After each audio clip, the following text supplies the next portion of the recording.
Hello everyone, welcome to EduChats. Today we'll discuss most important MCQs on educational technology as well as inclusive education. तो चलिए ये test जो आपने appear किया था इसी को हम लोग डिस्कस करेंगे क्या था क्वेश्चन और क्या रहेंगे आंसर्स। तो फर्स्ट है, who among the following believes the notion a leader is born not made. कौन ये बिलीव करता है कि लीडर्स जो है वो पैदाइशी लीडर होते हैं, उन्हें बनाया नहीं जाता है। Culture based leadership approach, charisma based leadership approach, value based leadership approach और ट्रेनिंग बेस्ड लीडरशिप अप्रोच, ये कौन मानता है? वेरी गुड जीता, बहुत अच्छे। तृप्ति, चेतना, रितिका, सुरेखा, सलीजा, गायत्री, संतोष, तृप्तिमयी, लिपक, सरस्वती, टिकिली, ज्योत्सनामयी, सुभाषिनी, दीपिका, सुनीता, अनिल, बहुत अच्छे। सभी का सही आंसर आ चुका है, very good. Tikin and Padmavati also.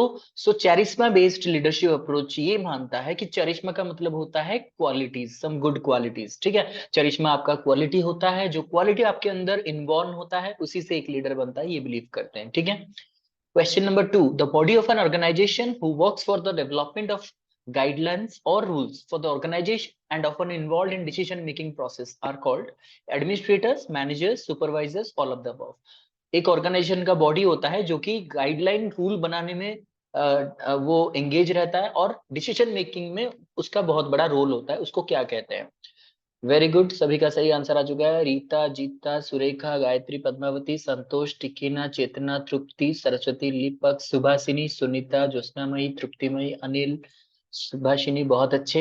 सभी का सही आंसर। इसे एडमिनिस्ट्रेटर्स कहते हैं या फिर एडमिनिस्ट्रेटिव ब्रांच कहते हैं। ऑर्गेनाइजेशन का ये एक बॉडी है जो कि डिसीजन मेकिंग पावर में इसका पास होता है और ये गाइडलाइंस या फिर रूल्स बनाते हैं, ठीक है।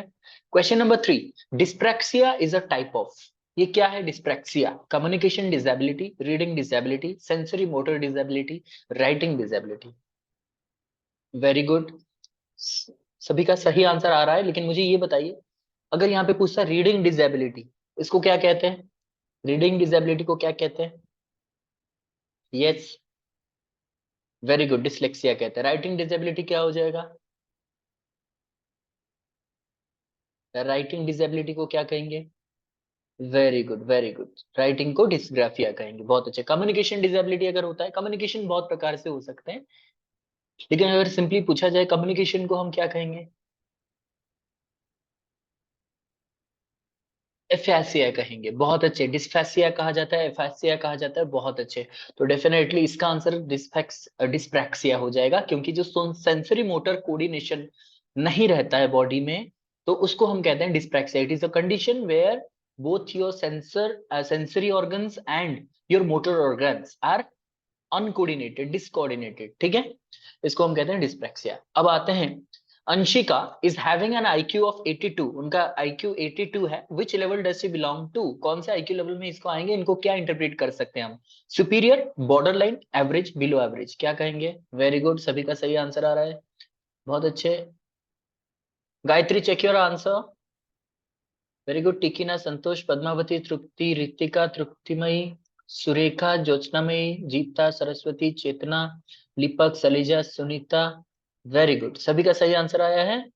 तो इसका आंसर हो जाएगा below average, below average. Very good Sameer, सभी का सही आंसर आ गया below average, very good Anil. इसमें देखिए, ये जो आईक्यू स्कोर जो टेबल होता है, ये डिस्ट्रीब्यूशन स्टैंडर्ड डिस्ट्रीब्यूशन है, जिसमें हम 140 एंड अबव जिनका आईक्यू स्कोर आता है, आईक्यू जब टेस्ट किया जाता है तो इंटेलिजेंट क्वोशिएंट कहा जाता है, ठीक है। इंटेलिजेंट क्वोशिएंट जब 140 एंड अबव आता है, इनको हम कहते हैं जीनियस और गिफ्टेड, बहुत ही ज्यादा गिफ्टेड होते हैं, गिफ्टेड या फिर जीनियस होते हैं। 130 टू 139 लेवल पे अगर आते हैं, वेरी सुपीरियर कहा जाता है। 120 टू 129 अगर आते हैं, सुपीरियर कहा जाता है। 110 टू 119 अबव एवरेज होता है। ये सब 10 मतलब इनमें सब 10 का फर्क है, ठीक है, 10 का रेंज है। लेकिन यहाँ पे आ जाएगा आपका 90 टू 109, जहाँ पे 20 का रेंज आता है, इसको हम एवरेज कहेंगे, याद करने में आसानी होगा। एवरेज, अब बिलो एवरेज में आता है 80 टू 89, इसको कहते हैं बिलो एवरेज, जो कि अंशिका का था 82, ठीक है। तो 70 टू 79 बॉर्डर लाइन पे आ जाता है। देन 50 टू 69 माइल्ड आता है, यहीं से शुरू हो जाता है आपका mental retardation, mild mental retardation. Then moderate जो होता है 35 टू 49 आता है। 25 टू 34 सीवियर होता है, और बिलो 25 जो होते हैं इसको इडियट बा प्रोफाउंड कहा जाता है, ठीक है। तो आगे बढ़ते हैं। Question number 5, a person who can see close object clearly but is unable to see distant object clearly, yes, तो characteristic, this characteristic indicate that the person might be having, ये वाला ऑप्शन हमने वहां पे गलत था, आंसर में गलत था, ठीक है, आंसर में गलत था। तो आप लोग सही आंसर कीजिए। आंसर में मतलब जो कि आपका टेक्निकल एरर जो मैंने कहा, वो ह्यूमन एरर, टेक्निकल एरर जो भी कहिए उसको, जल्दबाजी में शायद उसमें रॉन्ग क्लिक हो गया होगा, तो आप यहीं पे सही आंसर कीजिए, ठीक है।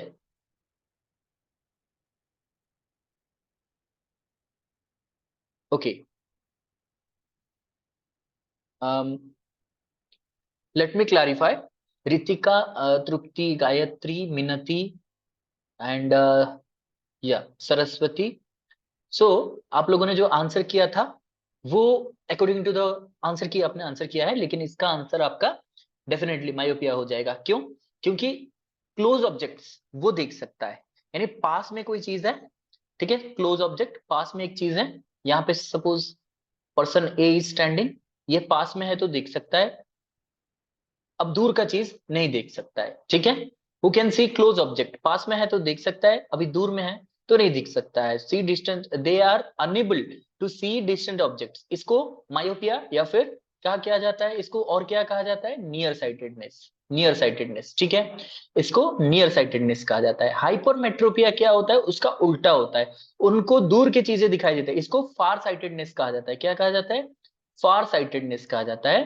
फार साइट मतलब दूर की चीजें दिखाई देंगे लेकिन पास की चीजें दिखाई नहीं देंगे, ठीक है। तो ये था आंसर। तो आपके आंसर की के अनुसार सी था, लेकिन वो ग्रेस सबको दिया गया है, उसमें सभी का करेक्ट है।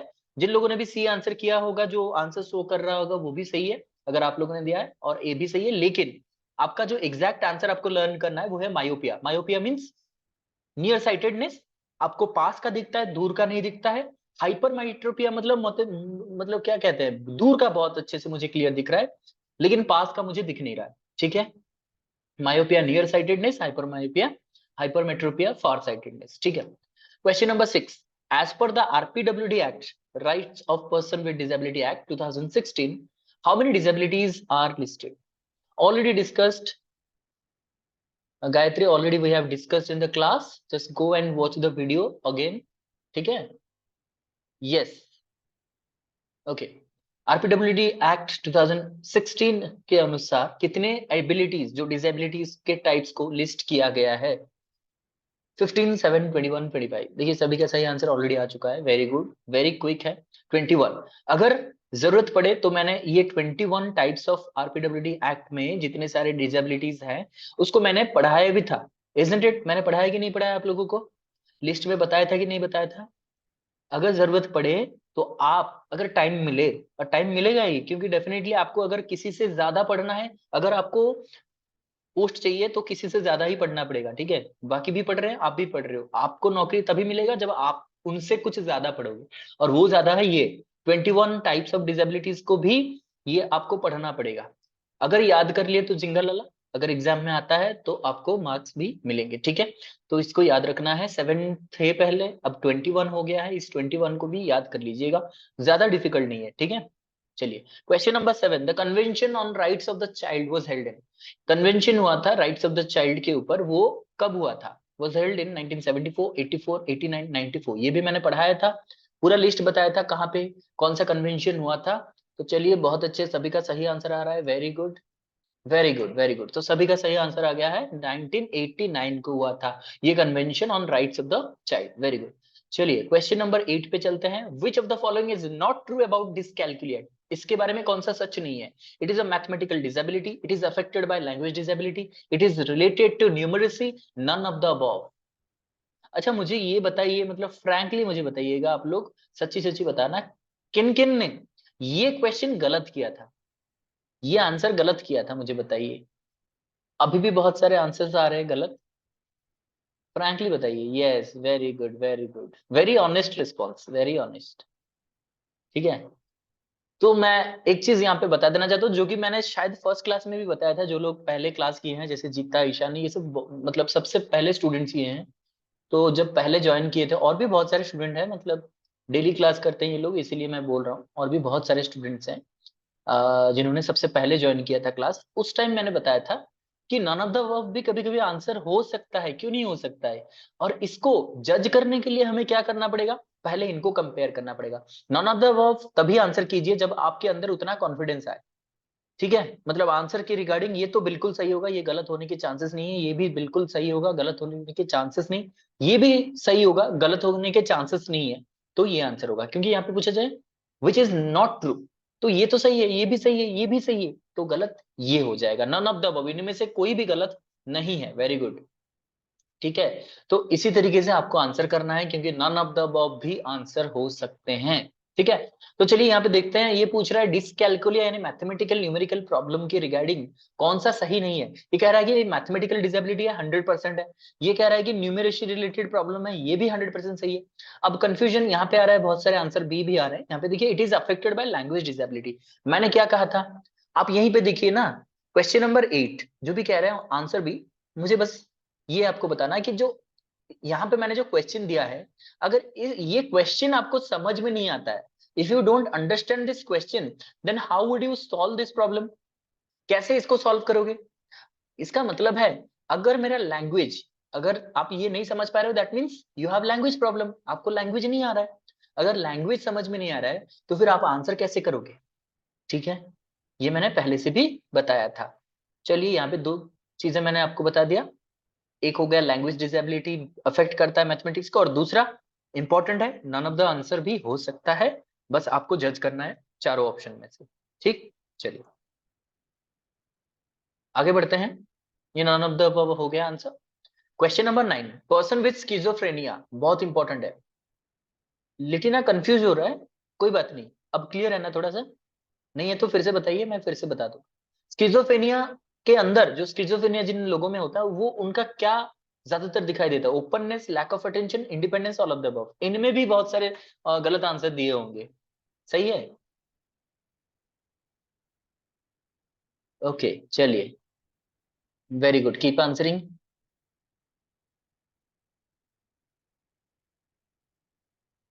कहीं पे भी अगर गलती, मतलब आपको समझ में नहीं आता है कोई भी क्वेश्चन ना, वहां पे मुझे बोलिए, मैं फिर से उसको रिपीट कर दूंगा, ठीक है। चलिए, बहुत अच्छे। यहाँ पे किसी का गलती हुआ था क्या, person with schizophrenia often display. Okay, very honest, very honest. चलिए, बहुत अच्छे, yes, very good, very good. तो मेरे कहने का मतलब ये है कि क्वेश्चन का पैटर्न जो है ना, वो आपके साथ थोड़ा सा गेम खेलता है, ठीक है। क्योंकि वो क्या करते हैं, कोशिश करते हैं कि आपको, मतलब ये सिंपल सा फंडा है कि पहले सिलेक्शन के लिए एग्जाम होता था, अब रिजेक्शन के लिए हो रहा है। इतने सारे स्टूडेंट हैं, तो उनको रिजेक्ट करना है पहले, बल्क ऑफ स्टूडेंट। 5,000 स्टूडेंट से मान लीजिए अप्लाई किया है, उनमें से उनको स्ट्रेट अवे उनको 3,000 या फिर 4,000 को रिजेक्ट करना है। उसके बाद 1,000 में फिर से उन्होंने शॉर्टिंग करना है, फिर से उन्हें शॉर्टलिस्ट करना है, ठीक है। फाइनली जाएंगे सिर्फ 50। उस हिसाब से वो लोग कोशिश करेंगे क्वेश्चन को घुमा फिरा के पूछने का। इसी तरीके के क्वेश्चन आएंगे, person with schizophrenia often displace, लगेगा कि ये सारे उनमें होंगे, तो ऑल ऑफ द अबव हो सकता है। लेकिन ओपननेस, जो स्किज़ोफ्रेनिया होते हैं ना, वो डरे डरे से रहते हैं, तो उनमें ओपननेस नहीं आएगा, दे आर नॉट एक्सट्रोवर्ट्स। पहले ये गलत हो गया, मतलब ये गलत हो जाएगा। मैंने क्या बताया था, ऑल ऑफ द अबव सभी सही तभी होगा जब सभी आंसर सही होंगे। तो पहले एक हो गया, मतलब ये भी A and D are completely out of the competition.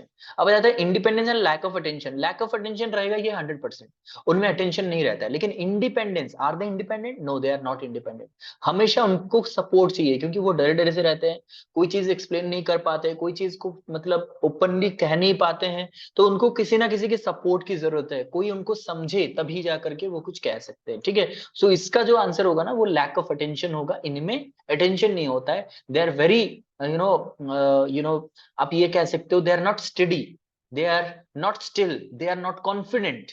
मतलब बस यूं सोच लीजिए, कोई बहुत ज्यादा डरा हुआ है।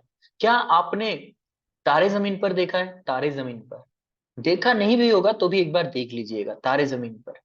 मतलब कि नहीं कह रहा हूं कि वो एक पेशेंट था, लेकिन मैं ये कह रहा हूं कि उनमें जो कैरेक्टरिस्टिक्स थे ना, वो दैट रिफ्लेक्ट स्किज़ोफ्रेनिया, ठीक है, that reflect schizophrenia and different type of disabilities, not disability exactly, but they have some kind of problem which they are not able to cope up with. उनमें वो cope up नहीं था, धीरे धीरे उसको जब समझ में आया और आमिर खान जो है उनको मदद किए, उसके बाद उसमें बहुत सारे चेंजेस आए। ठीक है, अब देखिए हम थोड़ा सा पीछे चलते हैं, ऑप्शन बी को एक्सप्लेन करेंगे। लिटिना जी कह रहे हैं यहाँ पे ऑप्शन बी था, it is affected by language disability. मतलब कि जब आपका मैथमेटिकल प्रॉब्लम होता है तो वो स्टार्ट होता है लैंग्वेज डिसेबिलिटी से।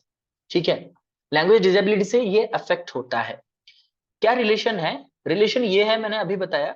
मान लीजिए क्वेश्चन लिखा है कि a proportionate relation between person A and B exist if person A is having 30% of the stake or 30% of profit, then how much is for B? मैंने बस ये एग्जाम्पल के तौर पे बोला है। ठीक है, मतलब कि okay, language related to math, no no Litina, it is talking about dyscalculia ना। देखिए, which of the following is not true about dyscalculia, dyscalculia में कौन सा सही नहीं है इसके बारे में, तो ये एक मैथमेटिकल डिसेबिलिटी है। इट इज लिखा है मतलब तो डिस्कैल्कुलिया ही ना, इट का मतलब dyscalculia. Dyscalculia is affected by language disability, dyscalculia is related to numeracy, ये दो तो समझ में आ रहा है। तो dyscalculia is affected by language disability मतलब जिनमें लैंग्वेज प्रॉपर्ली डेवलप नहीं हुआ हो। मान लीजिए अगर आप 10th तक उड़िया में पढ़े हो, मतलब मैथमेटिक्स उड़िया में पढ़े हो, कैसे करना है क्या करना है, लेकिन जब आप +2 में मैथ्स लेते हो, आप में से बहुत सारे भी साइंस में से आए होंगे, साइंस में जब आप +2 में जाते हो, मैथ्स पढ़ते हो, तो वहां पे जो एल्गोरिदम्स लिखे जाते हैं, जो प्रॉब्लम्स लिखे जाते हैं, जैसे बिजनेस मैथमेटिक्स वगैरह लिखा जाता है, अगर आपका इंग्लिश उतना स्ट्रांग नहीं है तो क्या आप वो क्वेश्चन को अच्छे से समझ पाते हो? जैसे आजकल बहुत सारे क्वेश्चंस आए हैं, जैसे boat and stream, boat and stream. ठीक है, तो बोट एंड स्ट्रीम का जो प्रॉब्लम है ना, अगर आप वो क्वेश्चन पढ़ते हो, इतना बड़ा क्वेश्चन पढ़ने के बाद अगर क्वेश्चन समझ में आता है, उसके बाद आप फॉर्मूला पुट करते हो। मैथमेटिक्स में क्या होता है, आपको फॉर्मूला पुट करना होता है, लेकिन जब क्वेश्चन समझोगे नहीं, बोरोवर कौन है, क्रेडिट क्या है, डेबिट क्या है, अगर ये चीजों का आपका नॉलेज नहीं है, वो लैंग्वेज, वो टर्मिनोलॉजी का आपका नॉलेज नहीं है, तो फिर आप मैथमेटिक्स सॉल्व नहीं कर सकते हो। संतोष कह रहे हैं language disability is called dysphasia, वो कम्युनिकेशन होता है, so how can it relate with dyscalculia. अभी कहा मैंने संतोष की, अगर मेरा लैंग्वेज क्लियर नहीं है, मुझे लैंग्वेज में बहुत सारे प्रॉब्लम हो रहे हैं, लैंग्वेज लिखने में, लैंग्वेज समझने में प्रॉब्लम हो रहा है, then that will lead to every kind of learning, not only mathematics. मैं सिंपल सा एग्जांपल बताता हूं आपको। आप लोग सभी देखिएगा, आप सभी तो पढ़े लिखे मतलब बहुत आगे आए हो पढ़ने के लिए, और बहुत कुछ आगे भी बढ़ रहे हो और भी आगे बढ़ोगे, लेकिन आप सोच के देखिए, जब आप स्कूल में थे, स्कूल में बहुत सारे स्टूडेंट्स आपके साथ थे, मतलब दोस्त थे, लेकिन जब आप कॉलेज में एडमिशन लेते हो तो कितने स्टूडेंट्स आपके साथ कॉलेज आते हैं, कितने परसेंट आते हैं? मुझे बस फेयरली मतलब ऐसे रफली बताइए, कितना परसेंट आप नोटिस किए? आप जो स्टूडेंट थे, 100% जितने भी स्टूडेंट थे, उसमें से कितने परसेंट कॉलेज तक आए? +2 जो है आपका 12th तक, सभी नहीं आए होंगे। ठीक है, उनमें से कुछ +2 से, कुछ आए होंगे ग्रेजुएशन में, फिर से वो आते हैं बीएड में या फिर पीजी में। ठीक है, इसका मतलब है ये जो आपका सॉर्टिंग हो रहा है, ये जो मतलब धीरे धीरे जो आपका नंबर्स है, ये जो घट रहा है, it is just because of they are not able to accommodate to the changing needs, that is English. अब देखिए, जो स्टूडेंट्स ड्रॉप आउट हो गया 10th के बाद, और आप भी व्हाट्सएप यूज करते हो, मोबाइल यूज करते हो, और आपका कंप्यूटर यूज करते हो, और वो स्टूडेंट जो ड्रॉप आउट हो चुका था 10th में, वो भी यूज करता है। इन दोनों में फर्क क्या है? वो भी यूज कर रहा है, आप भी यूज कर रहे हो। आप यूज कर रहे हो सब कुछ नोटिस पढ़ने के बाद, यहाँ पे क्या लिखा है इसको पढ़ने के बाद ही आप क्लिक करते हो आई अग्री, उसके बाद आगे बढ़ते हो फॉर्म अप्लाई करते हो। लेकिन जो 10th के बाद ड्रॉप आउट हो गया था, वो व्हाट्सएप यूज करता है, मोबाइल यूज करता है, बट उसको हर एक चीज का लैंग्वेज नहीं पता है, उसमें क्या लिखा गया है डिस्क्लेमर में उसको नहीं पता है, वो सिर्फ और सिर्फ उसको रीड नहीं करे बगैर वो क्या करता है, क्लिक करता है और आगे बढ़ जाता है। कहने का मतलब है, when you have language disability और language problem, it will lead to every kind of learning. ठीक है, कि एवरी टाइप ऑफ लर्निंग में आपको प्रॉब्लम आएगा।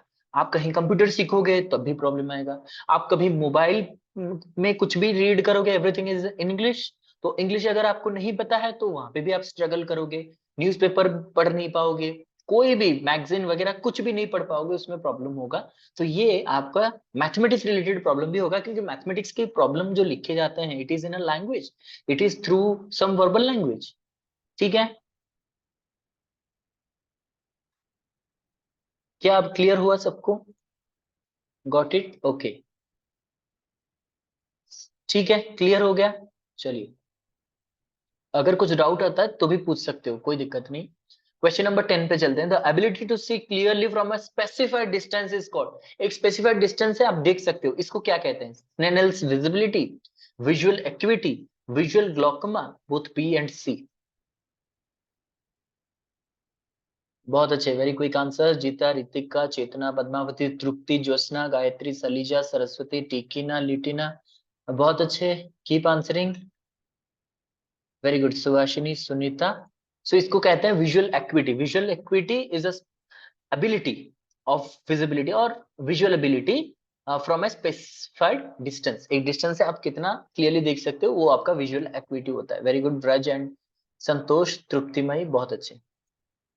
क्वेश्चन नंबर 11, यहाँ पे पूछा जा रहा है which of the following is a function of rehabilitation council of India. इनमें से क्या उसका फंक्शन है आरसीआई का? Setting up of special schools, to recognise and certify rehabilitation institutes, to promote research and rehabilitation, both B and C। Easy सा question है, I hope सभी answer कर सकते हैं। वेरी गुड, चलिए, वेरी गुड वेरी गुड। तो सभी का सही आंसर आ चुका है, बोथ बी एंड सी। ये क्या करता है?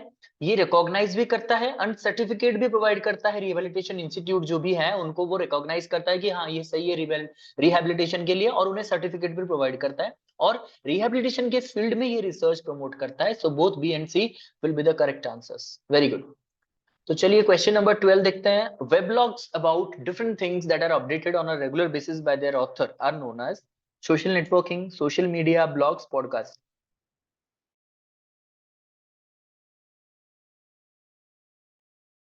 वेरी गुड, चलिए, ये सब रिसेंट क्लासेस में पढ़ाए गए हैं, तो आई होप आप सभी का सही आंसर आया है। तो चलिए, इसका आंसर होगा सी, ब्लॉग्स। ब्लॉग्स वेब ब्लॉग्स होते हैं जो रिटन फॉर्म में आप लिखते हो, किसी भी वेबसाइट पे अपलोड करते हो। तो वहां पे क्या होता है, रेगुलर बेसिस पे आप इसे एडिट कर सकते हो, ठीक है, अपडेट कर सकते हो। मान लीजिए आप लिख रहे हो किसी भी एजुकेशन टॉपिक पे ऊपर हो गया, या फिर न्यूज के ऊपर हो गया, ठीक है। अभी रिसेंटली बहुत सारी चीजें, मतलब इलेक्शन रिलेटेड लिख सकते हो, रिलेटेड टू योर आईपीएल अभी चल रहा था उसके ऊपर आप लिख सकते हो, ये ब्लॉग्स होते हैं, ठीक है। चलिए, an active non-profit organization that provides free license for creators to use when making their work available to the public is called free licensing, open source, creative commons, open software। तो ये एक non profit organisation है जो कि free licence देता है creators को, ताकि उनका जो काम है वो पब्लिक को फ्री में अवेलेबल हो विथ सर्टन कंडीशंस, ठीक है। ये मैंने पढ़ाया था, बहुत ही इंपॉर्टेंट क्वेश्चन है। वेरी गुड, सभी का सही आंसर आ गया है। तो ये है क्रिएटिव कॉमन, ये एक इंटरनेशनल नॉन प्रॉफिट ऑर्गेनाइजेशन है, ठीक है, जो कि काम करता है फ्री लाइसेंस प्रोवाइड करने में, ठीक है। अब आते हैं ओडीएलएम स्टैंड फॉर। मैंने कहा था एजुकेशनल टेक्नोलॉजी में बहुत सारे ऐसे पूछे जाएंगे, इसका क्या मतलब है, इसका फुल फॉर्म क्या है, ऐसे पूछा जाएगा। तो एक्रोनिम्स भी पूछे जा सकते हैं बहुत सारे, ठीक है, फुल फॉर्म एक्रोनिम्स बहुत सारे पूछे जाएंगे। ओडीएलएम क्या है बताइए इसमें पढ़ के, क्या है ODLM? Very good, very quick answers.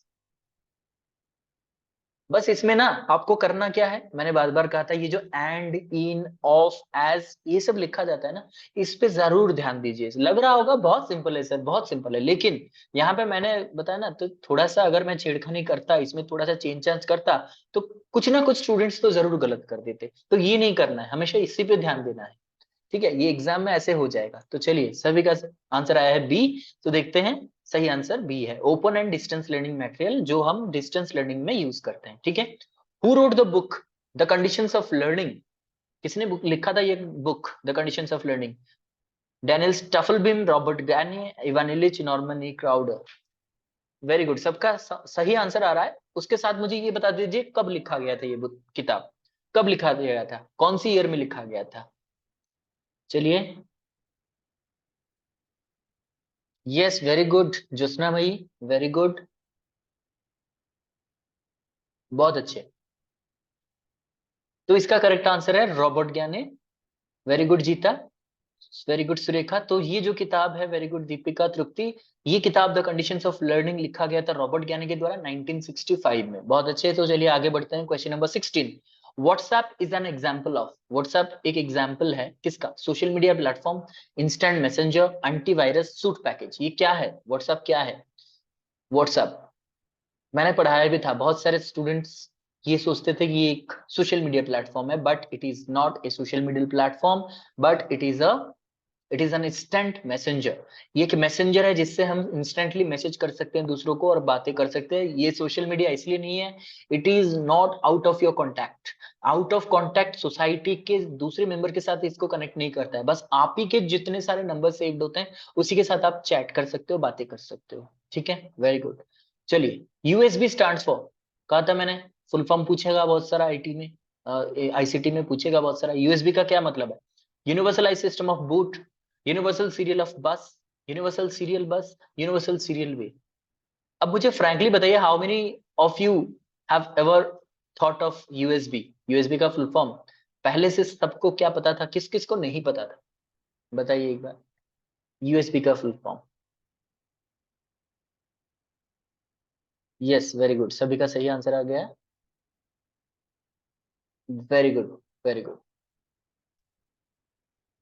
चलिए, तो आई होप सभी को इसका पता है सब कुछ। और मैं ये भी चाहूंगा कि आपको जितना कंप्यूटर नॉलेज अच्छा होगा ना, उतना अच्छा है आईसीटी में। आईसीटी में बहुत सारे कंप्यूटर रिलेटेड पूछे जाएंगे, internet related, storage related, internet, उसके बाद 5G 4G, ठीक है, उसके बाद सीपीयू, ठीक है, तो मदरबोर्ड, प्रोसेसर, मतलब जितना आपको नॉलेज होगा इनमें ना, बहुत अच्छा है उतना। ठीक है, बहुत सारे क्वेश्चन आप सॉल्व कर सकते हो। तो यूनिवर्सल सीरियल बस होता है यूएसबी। यूएसबी जो पोर्ट अवेलेबल होता है, यूएसबी पोर्ट में जब भी हम कोई भी यूएसबी सेट करते हैं या फिर आप कोई भी चीज लगाते हो, जैसे कि आप यूएसबी से आप वायरलेस माउस वगैरह यूज करते हो, ठीक है। आगे बढ़ते हैं। Speaker and printers are basically, ये क्या है? Input device, processing device, output device, both B and C. Very good Saleeja, Minati, Chetna, Triptimayi, Badal, Ritika, Padmavati, Jyotsnamayi, Gayatri, Saraswati.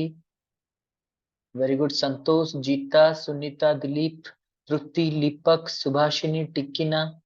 Great, सभी का सही आंसर आ गया है। आउटपुट डिवाइस है, स्पीकर प्रिंटर आउटपुट प्रोड्यूस करते हैं। Very good Vraj. ठीक है, चलिए आगे बढ़ते हैं। Technology in education refers to, technology in education पूछा जा रहा है, इसका मतलब क्या है? Use of technologies in the field of education, educational tools used in the field of technology, techniques of teacher student interaction, all of the above. क्या हो जाएगा? बहुत अच्छे, बादल, ज्योत्सनामयी, टिकिना, जीता, रितिका, व्रज, मिनति, चेतना, सरस्वती, तृप्तिमयी, पद्मावती, सरस्वती, तृप्ति, संतोष, सलीजा, दिलीप, दीपिका, लीपक, सुनीता। वेरी गुड, सबका सही आंसर आ गया है। Use of technology in the field of education, जब टेक्नोलॉजी को एजुकेशन के फील्ड पे अप्लाई करते हैं, इसको हम कहते हैं टेक्नोलॉजी इन एजुकेशन।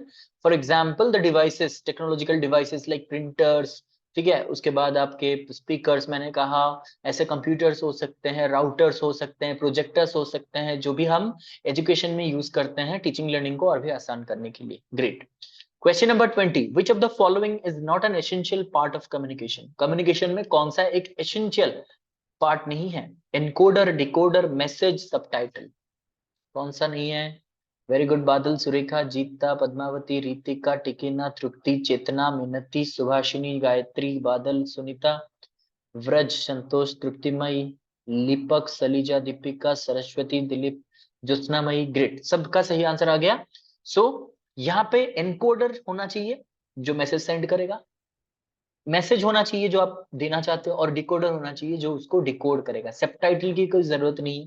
ठीक है, अगर सर आप कहोगे कि सर कम्युनिकेशन में होता है, लेकिन यहाँ पे पूछा जा रहा है not an essential part of communication. अगर होता है, जैसे हॉलीवुड मूवीज में नीचे लिखा जाता है सबटाइटल, वैसे साउथ मूवीज में नीचे लिखा जाता है सबटाइटल। अगर आपको समझ में आ रहा है तो ठीक है, अगर नहीं आ रहा है तो सबटाइटल लिखा जाता है, but it is not essential in the part of communication. ठीक है, वेरी गुड लिटिना। आगे बढ़ते हैं। Question number 21, mathematical theory of communication was given by, हमने थ्योरी ऑफ कम्युनिकेशन पढ़ा था, उसमें कहा गया था मैथमेटिकल थ्योरी। ये मैथमेटिकल थ्योरी किसने दिया था? Shannon and Weber, Harold Lasswell, George Gerbner, David Berlo. Mathematical theory में क्या कहा गया था, ये कहा गया था कि जो कम्युनिकेशन होता है ये थ्रू सम मीडियम जाता है, ठीक है। जो मैसेज होता है it is sent through medium and it is sent from the encoder to the decoder in a systematic manner, ठीक है। तो सिस्टमैटिक है, मैथमेटिकल मैनर में है, तो इसको मैथमेटिकल थ्योरी कहा जाता है। तो इसके फाउंडर है शैनन एंड वेबर, जिन्होंने मिलकर के दिया था, ठीक है। Question number 22, who has coined the concept of branching programmed learning? Robert Gagne, Harrington and Oliver, George Gerbner, Norman E Crowder. Very good, very quick answers. Ritika, Padmavati, Badal, Santosh, तृप्ति, सुभाषिनी, जीता, चेतना, सुरेखा, ज्योत्सनामयी, दीपिका, सरस्वती, तृप्तिमयी, सलीजा, दीपक, व्रज, दिलीप, टिकिना। बहुत अच्छे, सभी का सही आंसर आ गया है Norman E Crowder. Very good Litina. तो नॉर्मन ई क्राउडर ने दिया था ब्रांचिंग प्रोग्राम लर्निंग। अब मुझे बताइए किसने दिया था लीनियर प्रोग्रामिंग? लीनियर प्रोग्रामिंग किसने दिया था? Very good Gayatri. Linear programming, linear branching program किसने दिया था? Very good, very good, linear दिया था बीएफ स्किनर ने। बहुत अच्छे, बहुत अच्छे, सभी का सही आंसर। क्वेश्चन नंबर 23 में चलते हैं। Branching programmed instruction is based on, ये किस पे बेस्ड है? Analysis skill, memorisation skill, processing skill, problem solving skill. उसके साथ कोई मुझे बता सकता है ये किस पे फोकस करता है? कौन सा थ्योरी बेस्ड है? अगर पूछा जाए कौन से थ्योरी पर आधारित है? Branching programmed instruction is based on which theory? ये भी मैंने आपको बताया था। बहुत अच्छे, सुरेखा, जीता, पद्मावती, बहुत अच्छे, सभी का सही आंसर आया है। वेरी गुड रितिका, बादल। कॉन्फ़िगरेशन थ्योरी, और ये किसका है? ये जो थ्योरी किसका है, किस स्कूल ऑफ साइकोलॉजी का है कॉन्फ़िगरेशन थ्योरी? वेरी गुड दीपक, वेरी गुड जीता, ज्योत्सनामयी, सुरेखा। ये जेस्टल्ट साइकोलॉजी है, इंसाइटफुल लर्निंग का है, जेस्टल्टिज्म कहा जाता है इसको। बहुत अच्छे, वेरी गुड। चलते हैं, आगे बढ़ते हैं। ये प्रॉब्लम सॉल्विंग स्किल पे आधारित है, ये कॉन्फ़िगरेशन थ्योरी पर आधारित है, जेस्टल्ट स्कूल ऑफ साइकोलॉजी से बिलोंग करता है। बहुत अच्छे। Which of the following step of Gannis instructional process precedes presentation of content? Presentation of content precede कौन करता है? Gain of attention, prior learning, feedback, assessment। ये मैंने आपको पहले बता दिया है पढ़ाते वक्त कि क्या करना चाहिए। precede और succeed में आपको डिफरेंस यही होता है। पिछली बार आपने गलती किया था ना इसका, तो जो पूछ रहे थे लिटिना एंड संतोष पूछ रहे थे सर लैंग्वेज प्रॉब्लम कैसे मैथमेटिकल प्रॉब्लम को लीड करता है, तो ऐसे प्रिसीड सक्सीड, ये अगर आपको नहीं समझ में आ जाएगा तो फिर आप कौन सा आंसर करोगे वो समझ में नहीं आएगा। It will lead to your mathematical faults, ठीक है।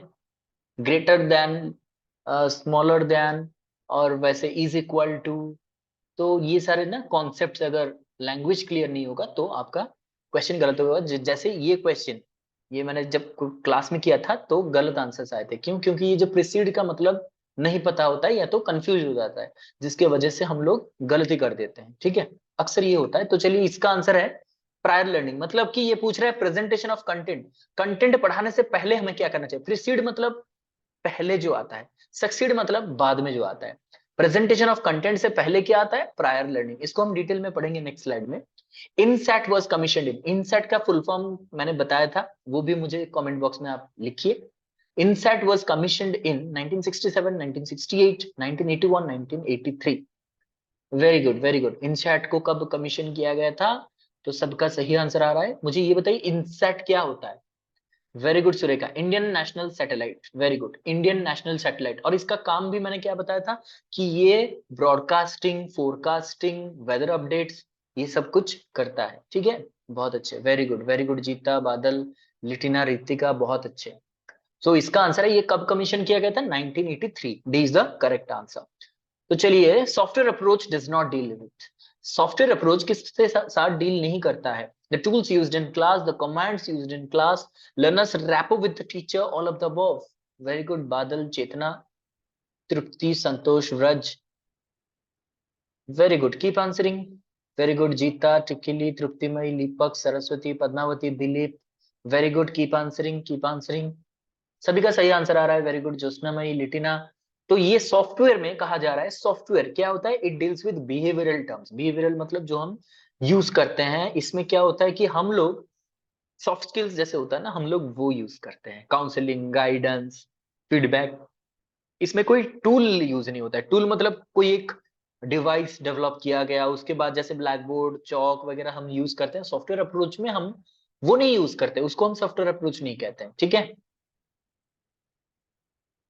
तीन अप्रोच क्या है?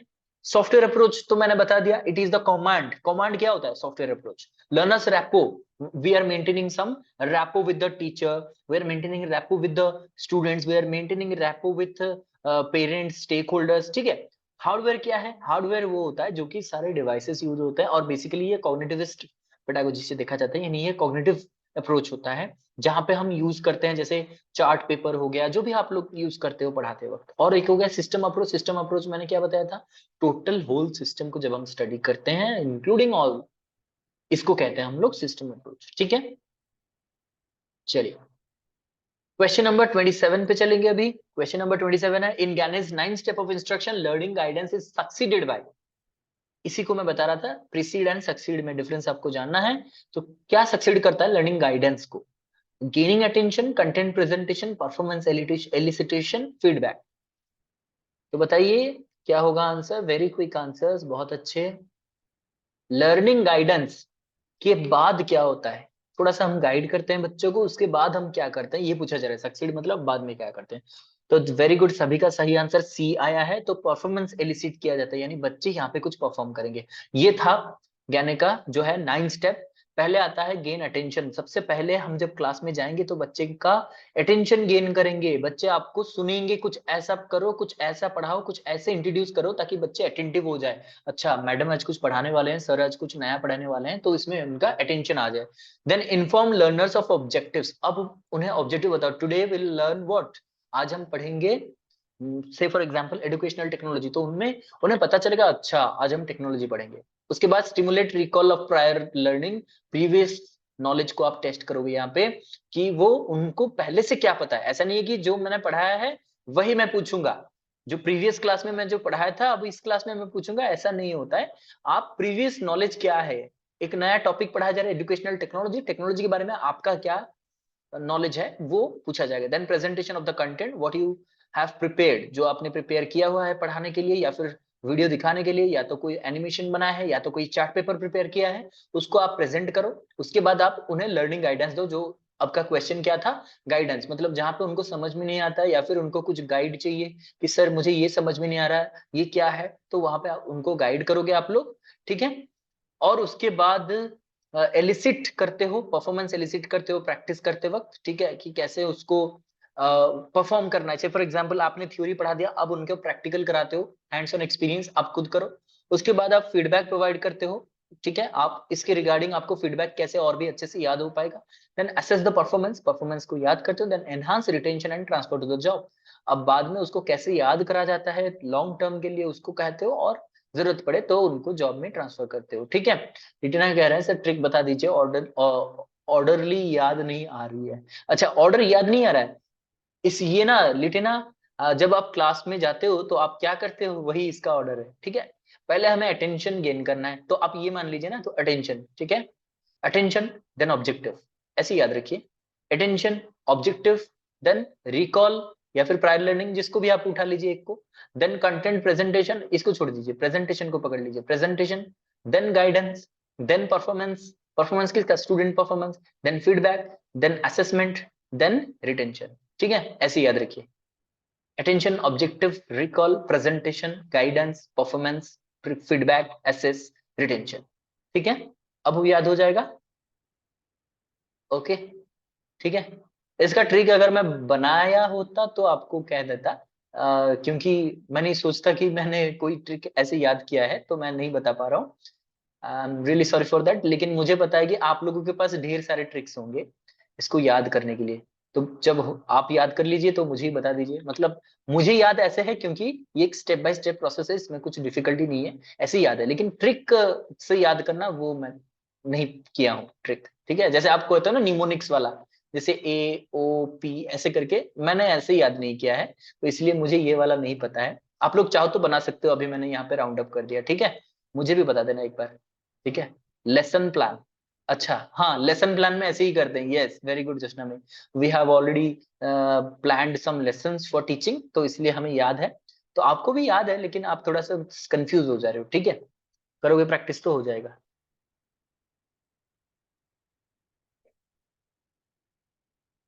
Okay, CC by NC refers to, CC by NC जो मैंने पढ़ाया था क्रिएटिव कॉमन का जो लाइसेंस होता है उनमें से बहुत सारे लाइसेंस के टाइप हैं, उनमें से सीसी बाय एनसी का क्या मतलब है लिखा गया है यहाँ पे, बताइए देख के क्या होगा आंसर। खारबेल, चेतना, रितिका, तृप्ति, मिनति, जीता, पद्मावती, सलीजा, सरस्वती, तिलोत्तमा, बादल, व्रज, सुरेखा, सुभाषिनी, किशोर, तृप्तिमयी, टिकिली, ज्योत्सनामयी, टिक्कीना, संतोष, बादल, लिपक, गायत्री, दिलीप, वर्षा। तो चलिए सभी का सही आंसर आ गया। तो creative common non commercial license होता है, एनसी का मतलब होता है नॉन कमर्शियल, जिसको आप ये कहता है, ये जो लाइसेंस होता है क्रिएटिव कॉमन का ये कहता है आप तब तक यूज करते हो जब तक आप किसी को बेचते नहीं हो, कॉमर्शियल पर्पस पे आप अगर यूज नहीं कर रहे हो तो आप इसको फ्रीली यूज कर सकते हो, ठीक है। जब आप कॉमर्शियल यूज करोगे तब इनसे यहाँ पे रोक लगता है, ठीक है, उनके मटेरियल्स पे। ये है कुछ types of creative common license जो कि कम ही है, और भी बहुत सारे हैं, उनमें से बस 4 मैंने बेसिक पढ़ाया था। सीसी बाय स्टैंडिंग में लिखा गया मतलब एट्रीब्यूट, एनीवन कैन कॉपी। अगर ये लिखा गया है आपके मतलब कि कोई भी मटेरियल आप डाउनलोड करते हो क्रिएटिव कॉमन से, तो वहां पे क्या कर सकते हो, आप इसको कॉपी कर सकते हो, डिस्ट्रीब्यूट कर सकते हो, यूज कर सकते हो, लेकिन आपको क्रेडिट देना पड़ेगा। जैसे लिखते हैं ना सोर्स, कॉटसी ऐसे करके लिखा है, वैसे सोर्स लिखते हो। क्रेडिट टू द ऑथर और क्रिएटर, जिसने ऑथर है उसको क्रेडिट देना है।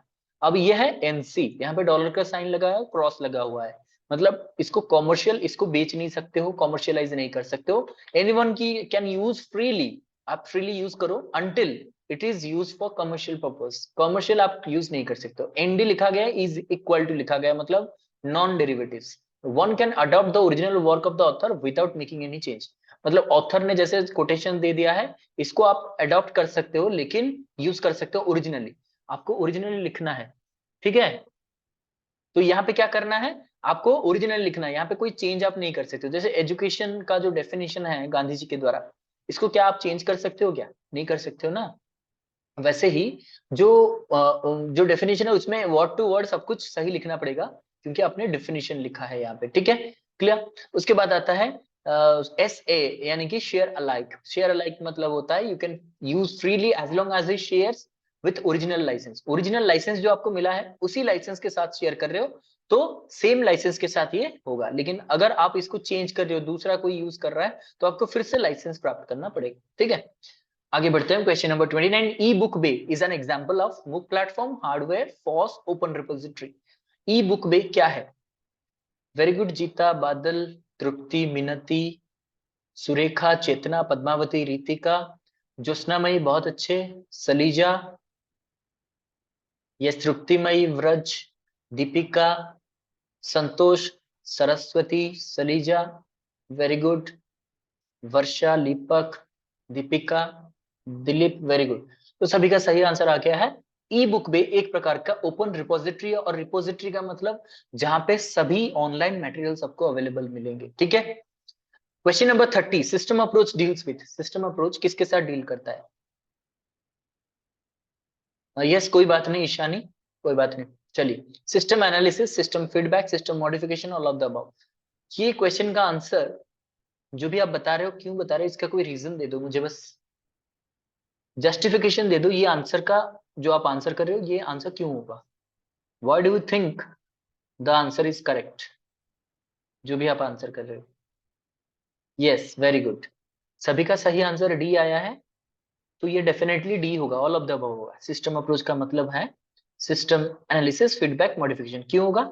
चित्रा कह रहे हैं इसमें सब इंक्लूड होगा, वेरी गुड। सिस्टम अप्रोच मतलब मैंने कहा था it is a holistic approach, system, पूरा सिस्टम को मैंने स्टेप भी पढ़ाया है सिस्टम अप्रोच में क्या करना है। तो सिस्टम अप्रोच में स्टेप जो मैंने पढ़ाया था वहां पे starting from setting the objectives and goals to evaluation, everything is included, ठीक है। तो इसीलिए यहाँ पे सब कुछ इंक्लूड होगा, इसलिए इसको कहा जाता है ये सबके साथ डील करता है। Very good Ishani, system includes everything in the process.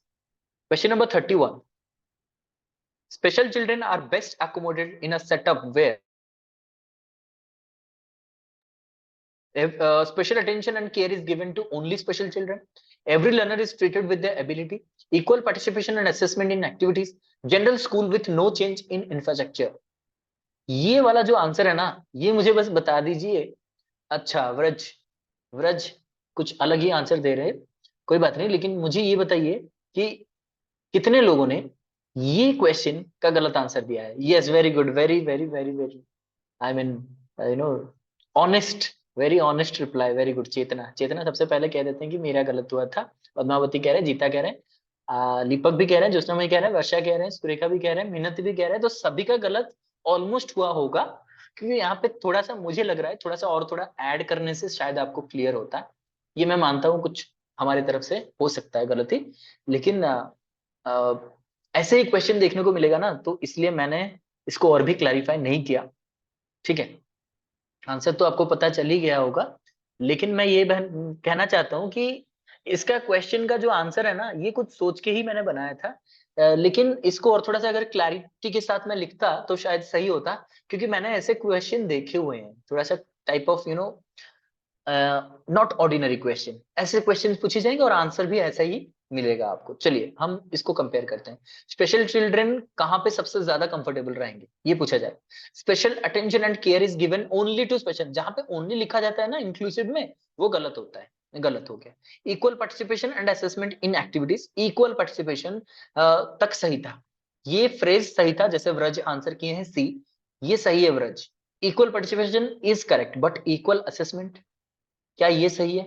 सभी को क्या इक्वली असेस कर सकते हैं? मैंने एक एग्जांपल दिया था इंक्लूसिव में, जो आपको हमेशा याद रखना है, एंड दैट इज कि कभी हम चिड़िया को तैरने से और मछली को कभी उड़ने का जो है उनका एक्टिविटी से कभी जज नहीं कर सकते हैं। कहेंगे चिड़िया को तू तैर और हम तुझे असेस करेंगे तो नहीं हो पाएगा, मछली को कहेंगे उड़ और हम तुम्हें असेस करेंगे तो नहीं हो पाएगा। You have to assess them in their own fields. अब यही आंसर आपको क्वेश्चन बी में ढूंढिए, मिल जाएगा।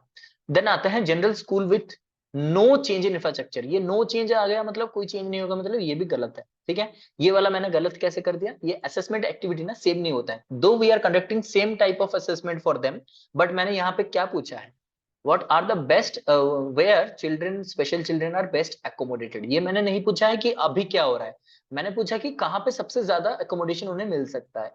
तो जहां पे असेसमेंट सभी का एक हो, जैसे रिटन एग्जामिनेशन सभी के लिए अगर रहेगा, तो उनका जो है डेवलपमेंट नहीं हो पाएगा। अब क्वेश्चन बी में मैंने कहा था ढूंढने के लिए कि कैसा हुआ आंसर, ये यहाँ पे देखिए, every learner is treated with their ability. यहाँ पे थोड़ा सा फोकस कीजिए, इसका जो वर्ड का इंटेंसिटी है वो समझिए। Every learner, weather it is special learner, weather it is talented learner, weather it is general learner, कोई भी है, ठीक है, बॉर्डर लाइन कोई भी है, तो यहाँ पे पूछा जा रहा है दे आर ट्रीटेड, उनको कैसे ट्रीट किया जा रहा है? विथ देयर एबिलिटी, उनमें क्या ताकत है, उनमें क्या एबिलिटी है, उससे देखा जा रहा है, ना कि उनका इनएबिलिटी, डिसएबिलिटी। समझ रहे हो? They are treated with their ability not disability, यही है इसका क्वेश्चन का answer. Equity perspective, very good Joshna में, मतलब आपके पास क्या टैलेंट है वो हमें बताइए, आपके पास क्या नहीं है वो मत बताइए, क्योंकि हम उसको देखेंगे नहीं। अगर देखेंगे तो सभी के पास कोई ना कोई डिसेबिलिटी आएगा। क्या आप स्पेनिश कह सकते हो, चाइनीज कह सकते हो, क्या आप सालसा डांस कर सकते हो? नहीं कर सकते हो, देन यू आर डिसेबल्ड। तो इसीलिए हम हर एक लर्नर को उनके एबिलिटी के हिसाब से ट्रीट करेंगे। हमने ये नहीं किया कि जज करेंगे, ये ट्रीट करेंगे। मतलब हम आपके पास जाएंगे और कहेंगे कि आप स्पीच देने आए हो, वो कहेंगे यस, ओके आइए और स्पीच कहिए। मैं नहीं देखूंगा कि whether the person is blind, whether the person is good looking, whether the person is from urban area और rural area, whether it is girl और बॉय, नहीं देखूंगा, बस एबिलिटी चाहिए। ठीक है, अब क्लियर है सबको क्यों हुआ बी? कुछ डाउट्स है तो बता सकते हो मुझे। ये इसका इंटेंसिटी था। मुझे शायद वहां पे एक चीज ऐड कर देना चाहिए था, लेकिन मैं सोच रहा था कि आप लोग थोड़ा सा ट्रिक अप्लाई करेंगे। यहाँ पे मैं अगर लिख देता कि with their ability not their disability, तो ये कोई भी कर देता, इसलिए मैंने नॉट देयर इनएबिलिटी नहीं लिखा। ठीक है, ओके, बाकी सबको क्लियर है ना? सिर्फ एक दो को ही आंसर क्लियर हो रहा है शायद, बाकी कोई रिप्लाई ही नहीं कर रहा है, तो शायद कंफ्यूजन है। कंफ्यूजन है भी तो बता दीजिए, क्लियर कर देते हैं। ओके, ठीक है, वेरी गुड, वेरी गुड, चलिए ओके। यू वेर राइट संतोष, आप यही सोच रहे थे ना, तो फिर ये यार यस, अगर आंसर कर देते तो शायद ठीक हो जाता, नहीं ये कंफ्यूजन होता। और संतोष जिस सिचुएशन में है ना, ये सिचुएशन आपका तब क्रिएट होगा जब आप एग्जाम में बैठोगे। जब आप एग्जाम में बैठोगे तो लगेगा ये आंसर हो सकता है, और नहीं, इसको क्लिक कर देते हैं। ऐसे करोगे और गलत हो जाएगा, फिर घर आके कहोगे कि मैं राइट था लेकिन मैंने गलत आंसर किया। उस टाइम का भी सोल्यूशन ये है कि जब आप ऐसे क्वेश्चन देखते हो तो इसको मार्क कर दीजिए और छोड़ दीजिए। टाइम अपने पास आधा घंटा रखिए रिव्यू करने के लिए, कम से कम आधा घंटा रखिए, क्योंकि अगर आपके पास 30 क्वेश्चन है रिव्यू करने के लिए तो 30 मिनट्स तो चाहिए। ओवर थिंकिंग से गलत हो जाता है, नहीं ओवर थिंक मत करना है। अब देखिए ईशानी, यहीं पे मैं बता देना चाहता हूँ at at the same time exam point of view से, जब एग्जाम में कोई भी क्वेश्चन हमें डिफिकल्ट लगता है, डुअल आंसर्स लगता है, जहां पे थोड़ा सोचने की जरूरत है, जहां पे मैं कंफ्यूज हो रहा हूँ ए और सी के बीच में, वहां पे ये क्वेश्चन मुझे क्या करना है, छोड़ देना है। छोड़ने का मतलब है बस मार्क कर दीजिए, आगे बढ़िए। अब करना क्या है, मान लीजिए 100 क्वेश्चन है, 100 क्वेश्चन में से मैंने 70 क्वेश्चन कर लिए हैं। अब मेरे पास एटलीस्ट 30 मिनट्स होने चाहिए, क्योंकि ये क्वेश्चंस जो है ना इसको टाइम देना चाहिए मुझे, हर एक क्वेश्चन को 1 मिनट। अब मुझे क्या करना है, उनमें से भी जो क्वेश्चंस में कंफ्यूजन है उसको पहले करना है, जो डिफिकल्ट है नहीं आ रहा है उसको छोड़ देना है ना, तो बाद में रखते हैं। इसमें आपको 3 लेयर बनाना है। एक लेयर है, ये सभी करते हैं लेकिन फिर भी मैं जो हम अप्लाई करते हैं जनरली इसको कहता हूँ, एक होता है आपका इजी लेवल, ठीक है, और एक होता है आपका मॉडरेट लेवल, वही, और एक होता है डिफिकल्ट लेवल। इजी वाला तो कर लिया आपने, तो कोशिश कीजिएगा जो भी 70% क्वेश्चन यहाँ पे आपका सॉल्व हो जाना है, वो भी आपका 75% of the time is allotted year. जितना भी टाइम आप कर सकते हो, लेकिन जल्दबाजी में गलत मत करना, क्योंकि इजी लेवल पे अगर गलत करते हो तो बहुत ज्यादा दुख लगता है कि ये मैंने सही करना था गलत कर दिया, ये टाइम आपका वापस नहीं आने वाला। देन आता है मॉडरेट, ये वाला क्वेश्चन जो आपको एक दो में कंफ्यूज होता है। मॉडरेट में क्या करना है आपको, मॉडरेट में आना है, डिफिकल्ट को छोड़ ही देना है, पहले छोड़ ही देना है, अगर टाइम होगा तो आप रिव्यू कर लेना। अब मॉडरेट में क्या करना है, मॉडरेट में क्वेश्चन को 2-3 बार अच्छे से समझ लेना है। जैसे मैंने यहाँ पे कहा बेस्ट एकोमोडेटेड, अच्छा बेस्ट एकोमोडेटेड, बाकी सबको छोड़ दीजिए, स्पेशल चिल्ड्रन समझ में आ रहा है, सेटअप समझ में आ रहा है, बेस्ट एकोमोडेटेड मैंने यहाँ पे क्यों राउंड अप किया, क्योंकि ये मेरा की वर्ड है, बेस्ट एकोमोडेटेड। अब ऑप्शन में या मैच करेंगे, यहाँ पे मैंने क्या कहा, अब रिजेक्ट करते हैं, रिजेक्ट कैसे करेंगे, only special children reject, no change reject. अब रह गए ये दोनों, ये दोनों में मैंने देखना है, जैसे मैंने यहाँ पे कहा इक्वल पार्टिसिपेशन सही है, लेकिन असेसमेंट क्या सभी का सेम होगा, नहीं, असेसमेंट सेम नहीं होता है, चलिए काट देते हैं। अब इसको आंसर करेंगे, लेकिन मुझे एक स्ट्रॉन्ग रीजन चाहिए इसको आंसर करने के लिए, ऐसा नहीं है कि तीनों एलिमिनेट हो गए ये वाला आंसर हो जाएगा, इसको भी मुझे जज करना है, 1 मिनट के अंदर सब कुछ करना है। क्या करना है, every learner is treated with their ability, इसका मतलब है not with their inability, disability. अब मुझे आंसर ये वाला कर देना है, और करने के बाद कभी पीछे मुड़ के मत देखिएगा कि सही किया कि गलत किया कि फिर से सोचना चाहिए। ये जो ओवर थिंकिंग एक्स्ट्रा थिंकिंग होता है यही आपका टाइम लॉस करता है, ये मत कीजिएगा। आपने 2-3 बार पढ़ लिया, आपने सोच लिया, आपने अच्छे से डिसीजन ले लिया ना, एक बार डिसीजन ले लीजिएगा तो फिर वापस मुड़ के मत देखिएगा, क्योंकि टाइम आपके पास कम है।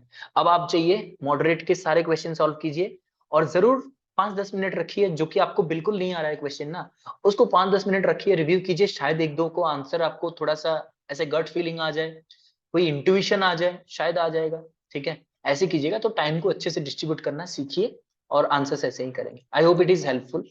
आगे बढ़ेंगे, question number 32, which among the following is और आर ए और the facilitators of inclusive education, इनमें से क्या क्या है जो कि फैसिलिटेट करते हैं इंक्लूसिव एजुकेशन को, infrastructural facilities, attitudinal differences, lack of awareness, both A and B. ऐसे भी क्वेश्चंस देखने को मिलता है। ये क्वेश्चन में भी शायद आप लोगों का गलती हुआ होगा, मोस्ट प्रोबेबली नहीं होना चाहिए, नहीं होना चाहिए मेरे हिसाब से, अगर हुआ होगा तो भी कोई बात नहीं, क्वेश्चन में फंस जाते हैं। ऐसे क्वेश्चंस मैं इसलिए देता हूं ताकि आप लोग अभी से मतलब कहते हैं ना सख्त बन जाओ, स्ट्रांग बन जाओ, कि ऐसे क्वेश्चन से डेविएट नहीं होना है।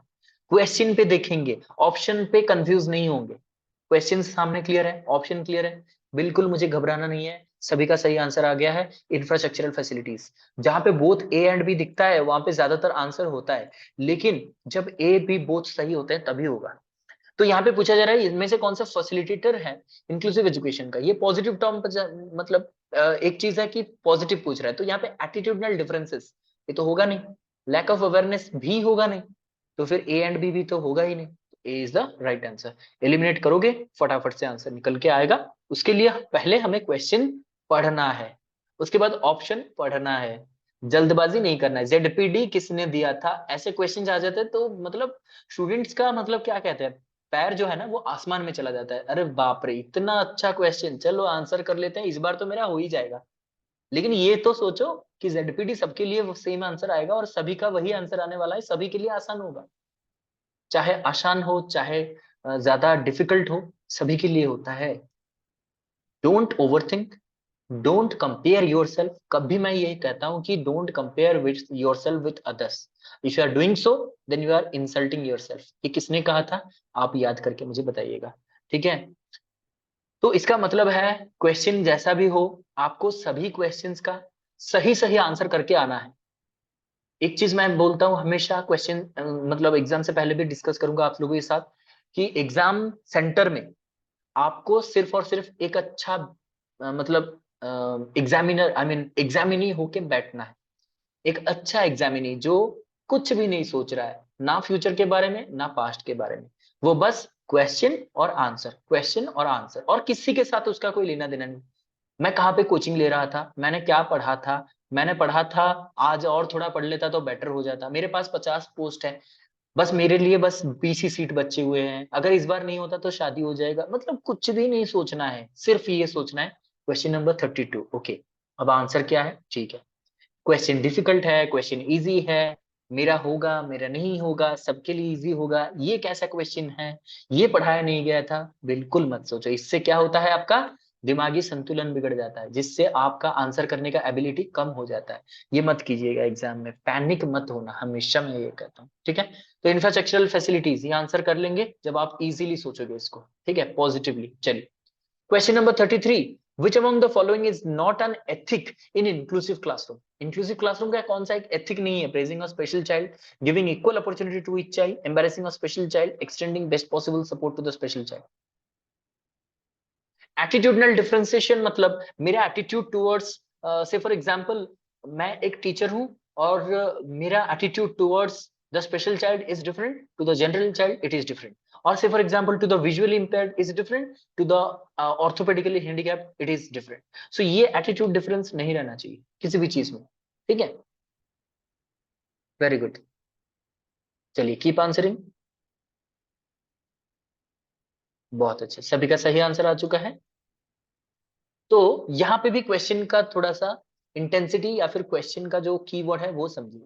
यहाँ पे पूछ रहा है एथिक, पूछ रहा है इनमें से कौन सा नॉट एन एथिक, ये कौन सा एथिक नहीं है इंक्लूसिव क्लासरूम का। अगर ये पूछता नॉट ए प्रैक्टिस, कौन सा एक प्रैक्टिस नहीं है, तो भी आंसर चेंज हो जाता। एथिक पूछ रहा है मतलब कौन सा एथिक नहीं है, क्या करना बिल्कुल नहीं चाहिए। एम्बैरेसिंग अ स्पेशल चाइल्ड, ये आंसर है ना, कि हमें कभी भी एम्बैरेस नहीं करना चाहिए किसी भी स्पेशल चाइल्ड को, बाकी सब करना चाहिए। लेकिन अगर यहाँ पे मैं सिर्फ और सिर्फ चेंज कर देता, यहाँ पे ओनली लगा देता, ओनली ओनली लगा देता, तो ये भी नहीं होता एक क्लासरूम में, ठीक है। अगर ओनली सिर्फ और सिर्फ एक कीवर्ड चेंज हो जाता है, प्रेजिंग ओनली स्पेशल चाइल्ड, ये भी गलत हो जाता है। क्यों? क्योंकि कभी भी हमें सिर्फ और सिर्फ एक स्टूडेंट को कभी फोकस नहीं करना, सिर्फ एक प्रकार के बच्चों को, सेगमेंट ऑफ द स्टूडेंट, उसमें डिवीजन नहीं करना है कि ये स्पेशल चाइल्ड ये नॉर्मल नहीं। आप उसको जैसे कहते हैं ना, कि मान लीजिए कोई बच्चा गिर जाता है, ठीक है, उसको हम कहते हैं कि चलो ये उठ नहीं पाएगा, ऑर्थोपेडिकली हैंडीकैप है, उसको उठाएंगे तो उसको लगेगा कि I am unable to wake up. जब हम कहेंगे उठो, उठ सकते हो तुम, तो वो क्या करेगा, इक्वली उठेगा और उसको लगेगा कि मैं भी उन लोगों के जैसा समान हूं। उसको कोई सिंपैथी नहीं चाहिए, हमने बार बार कहा है, they don't need sympathy, they need empathy. Sympathy नहीं चाहिए, डिमोटिवेट नहीं करना है, वेरी गुड, ठीक है। तो यहाँ पे ओनली प्रेज उनको अगर करेंगे ना, तो फिर उनको ये लगेगा कि शायद हमें मोटिवेट कर रहे हैं, ठीक है, बाकियों को नहीं कह रहे हैं लेकिन हमें कह रहे हैं। कभी कभी मोटिवेशन भी उनको डिमोटिवेशन जैसा लगने लगेगा। क्वेश्चन में प्रैक्टिस दिया होता मतलब, सर क्वेश्चन में प्रैक्टिस दिया होता मतलब कौन सा, अच्छा प्रैक्टिस, प्रैक्टिस दिया होता, okay. Not not a practice पूछा जाता। अगर यहाँ पे मैंने कहा ना, ये अगर प्रैक्टिस दिया जाता और यहाँ पे ओनली लिखता, तो ये वाला भी प्रैक्टिस में नहीं आता, ठीक है। ईशानी यही था मेरा पॉइंट, अगर ओनली में चेंज आ जाता, ए की जगह ओनली होता, ठीक है। Okay, question number 34, who is responsible for the arrangement of school premises for accommodating the special child? एक स्कूल प्रीमाइस को अच्छे से अरेंज करने के लिए स्पेशल चिल्ड्रन के लिए किसका ये रिस्पॉन्सिबिलिटी है? Teachers, head of the institute, peer group, both A and B. चलिए, ये वाला क्वेश्चन बहुत इजी था, सभी आंसर सही कर रहे हैं, डी आंसर सभी का आ रहा है, तो ये टीचर का भी है हेड, इंस्टीट्यूशन का भी है, हेड ऑफ द इंस्टीट्यूट, लेकिन पीयर का इसलिए नहीं है क्योंकि यहाँ पे कह रहा है अरेंजमेंट ऑफ द स्कूल। अगर कहता स्कूल एनवायरनमेंट अगर कहता तो पीयर ग्रुप आता। देखिए एक एक वर्ड से क्वेश्चन का मीनिंग चेंज हो जा रहा है और क्वेश्चन का आंसर भी चेंज हो जाएगा। अगर पीयर ग्रुप तब इंक्लूड होते हैं अगर स्कूल एनवायरनमेंट होता, लेकिन अरेंजमेंट ऑफ स्कूल प्रीमाइसेस मतलब वो लोग करेंगे जो स्कूल के रिस्पॉन्सिबिलिटीज लेते हैं, यानी teachers and head of the institute. ठीक है, अब आते हैं multi sensory aids can be use for. Multi sensory aid किन के लिए हम यूज कर सकते हैं? Mentally retarded, visually impaired, hearing impaired, all of the above. ये भी बिल्कुल सही और बहुत ही आसान सवाल था। ठीक है, वेरी गुड। बादल, ज्योत्सनामयी, जीता, टिकिना, मिनती, ईशानी, तृप्ति, सरस्वती, संतोष, पद्मावती, वर्षा, लिटिना, सलीजा, रितिका, दीपक, सुभाषिनी, दिलीप। बहुत अच्छे, सभी का सही answer all of the above. Multi sensory मतलब हर एक सेंस का हम यहाँ पे यूज कर सकते हैं, ताकि अगर कोई एक सेंस उनका नहीं है, say for example they are visually impaired, they can at least listen to the aids. If they are hearing impaired, they can just watch the animations, or they can see the pictures, graphs वगैरह वगैरह, तो उनको ये वाला समझ में आएगा। ठीक है, so it is used for all of them. IEP stands for, बहुत ही बार मैंने पढ़ाया था इंक्लूसिव एजुकेशन में, आईईपी एक बहुत इंपॉर्टेंट सेगमेंट है। आईईपी का क्या मतलब है? Individual educational policy, individualised educational partnership, individualised educational programme, individual educational programme. देखिए छोटे छोटे चेंजेस ही है, इंडिविजुअलाइज्ड है, यहाँ पे इंडिविजुअल है। ठीक है, अगर जल्दबाजी में क्या कहते हैं, ये तो क्या कहते हैं उसको, गुलाब जामुन, गुलाब जामुन क्वेश्चन है, तो इसका तो आंसर मुझे पता है करके डी आंसर कर देंगे और सोचेंगे कि ये मैंने सही किया है। जल्दबाजी में, हड़बड़ी में गड़बड़ी नहीं करना आपको। ठीक है, चलिए, इंडिविजुअलाइज्ड एजुकेशनल प्रोग्राम आसान क्वेश्चन है तो भी 2 बार पढ़िए, कहाँ चले जा रहे हो आप। ठीक है, ADHD stands for Advanced Disease of Hyper Disorder, Attention Deficit Higher Disorder, Attention Deficit Hyperactivity Disorder, Attention Deficit Hyper Disorder. Very good. चलिए, ADHD हमने बार बार पढ़ा है तो शायद आपका गलती नहीं होगा इसमें। So it is attention deficit hyper activity disorder, not hyper disorder. Hyper activity हमेशा याद रखिए, हाइपर एक्टिविटी डिसऑर्डर। ठीक है, बहुत अच्छे, सभी का सही आंसर आ गया। Okay Pratima, I think you have joined late. चलिए, article 24 of the Indian constitution deals with, हमारा इंडियन कॉन्स्टिट्यूशन 24 आर्टिकल किसके साथ डील करता है? Prohibition of child labour below 14 years in factories, prohibition of religious education, women education, education of backward class. किसके साथ? अच्छा, answer तो सभी कर रहे हैं। मुझे कोई बताएगा कि ये जो 24 आर्टिकल है, क्या ये चाइल्ड लेबर प्रोहिबिट कर रहा है, या फिर चाइल्ड लेबर मतलब बिल्कुल कह रहा है कि चाइल्ड लेबर करेंगे ही नहीं, ये प्रोहिबिट कर रहा है, या कुछ और? कोई मुझे स्पेसिफाई करेगा? अगर मैं यहाँ पे सिर्फ और सिर्फ ये लिखता प्रोहिबिशन ऑफ चाइल्ड लेबर, क्या ये सही होता? क्योंकि चाइल्ड लेबर तो बहुत जगह देखने को मिलता है।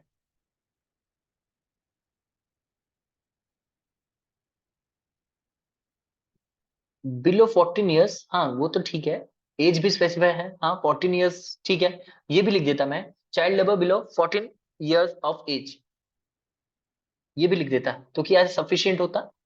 क्या यही लिखा गया आर्टिकल 24 में? यस, चलिए आंसर तो यही होगा। एनीवन जो कि मुझे बता सकता है आर्टिकल 24 में एग्जैक्टली क्या लिखा गया है, जो स्पेशल पॉइंट है? अभी भी आपके सामने ही लिखा गया है वो पॉइंट। यस, वेरी गुड संतोष, एनी हैजर्डियस प्लेस लिखा गया है।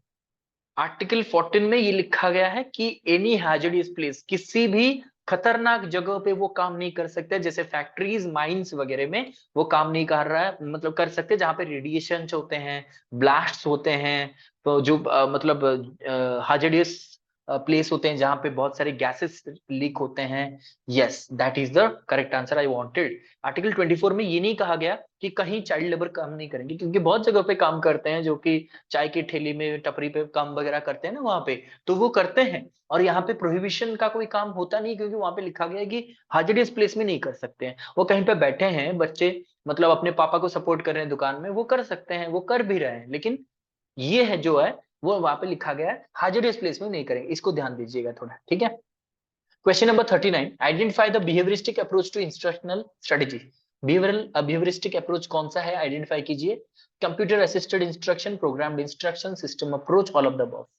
वेरी गुड संतोष, ज्योत्सनामयी, तृप्ति, ईशानी, वर्षा, बहुत अच्छे, लिपक, बादल, चेतना, सरस्वती, जीता, रितिका, व्रज, शैलिजा, पद्मावती, प्रतिमा, दिलीप, टिकिना, बहुत अच्छे, सभी का सही आंसर। ये सब कुछ व्यूवरिस्टिक अप्रोच पे आधारित है। Very good Litina. व्यूवरिस्टिक मतलब ये क्या कहता है? ट्रेनिंग। ट्रेनिंग मतलब सब कुछ प्रीफिक्स्ड होता है, ट्रेनिंग दे दो वो सब कुछ अपने आप ही कर लेंगे। That is computer assisted instruction, programmed instruction, system approach, ये सब कुछ व्यूवरिस्टिक अप्रोच के ऊपर आधारित है, इसके प्रिंसिपल पर आधारित है। Question number 40, which among the following is not an input device? Keyboard VDU, scanner, light pen. जो आंसर कर रहे हो इसका फुल फॉर्म मुझे बता दीजिए। आपने ऑलरेडी तो कल ही देखा होगा। बहुत अच्छे, सभी का सही आंसर आ गया है। So B is the right answer. सभी कह रहे हैं वीडियो। वीडियो क्या है? विजुअल डिस्प्ले यूनिट, यानी आपका कंप्यूटर का स्क्रीन, मॉनिटर जिसे कहते हो आप लोग। ठीक है, तो ये वीडियो एक इनपुट डिवाइस नहीं होता तो क्या होता है ये? इसको क्या कहते हैं? वीडियो को क्या कहते हैं?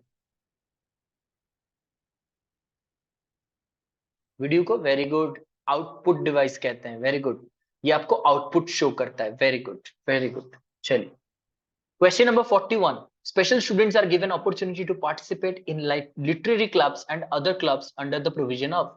किस क्लब के अंडर में उनको पार्टिसिपेट करने में मौका दिया जाता है? लिटरेरी क्लब जैसा, और अदर बहुत सारे क्लब्स होते हैं, वो किस मतलब अपॉर्चुनिटी किसके तहत या फिर किस प्रोविजन में दिया जाता है? स्पेशल थेरेपी के अंडर, रेसिडेंशियल स्कूल्स में, हॉबी स्कूल्स में, रिहैबिलिटेशन सेंटर्स में, किसमें दिया जाता है? वेरी गुड, ये मैंने पढ़ाया भी था। Vraj, check your answer. ये क्लास अच्छे से चेक कर लीजिए, जो मैंने ये पढ़ाया था बहुत इंपॉर्टेंट क्लास था। जिन लोगों ने मिस किया है उसको देख लीजिएगा, तब आपका आंसर सही हो जाएगा। So it is hobby schools. मैंने क्या पढ़ाया था? ये कुछ थेरेपीज है, यानी ये कुछ स्पेशल प्रोविजंस हैं जो कि स्पेशल स्टूडेंट्स को दिया जाता है, ताकि उनको अपॉर्चुनिटी मिले, ताकि वो कुछ एज वेल एज को करिकुलर एक्टिविटीज में अपने आप को पार्टिसिपेट करा सके, और उनको अपॉर्चुनिटी मिले इक्वल पार्टिसिपेशन, इक्विटी पर्सपेक्टिव पर। वो है हॉबी स्कूल। हॉबी स्कूल में कुछ लिटरेरी क्लब्स होते हैं और कुछ एक्स्ट्रा क्लब्स होते हैं, जैसे म्यूजिकल क्लब हो गया वगैरह वगैरह, वहां पे वो पार्टिसिपेट कर सकते हैं, and these are called hobby schools. ठीक है। Restriction of a person from participating in normal life और limiting their capacity to work is called. मतलब कि किसी पर्सन को हम किसी चीज पे नॉर्मल लाइफ जैसा पार्टिसिपेट करने में या फिर काम करने में रिस्ट्रिक्ट कर रहा है, तो उसको क्या कह सकते हैं? Handicap, impairment, disability, both A and C. मैंने अच्छे से आपको डिफरेंशिएट किया था, हैंडीकैप क्या है, इम्पेयरमेंट क्या है, डिसेबिलिटी क्या है। सो आई होप आप सभी ने सही आंसर इसका किया होगा। करेक्ट। चलिए, बहुत अच्छे, सभी का सही आंसर आ गया।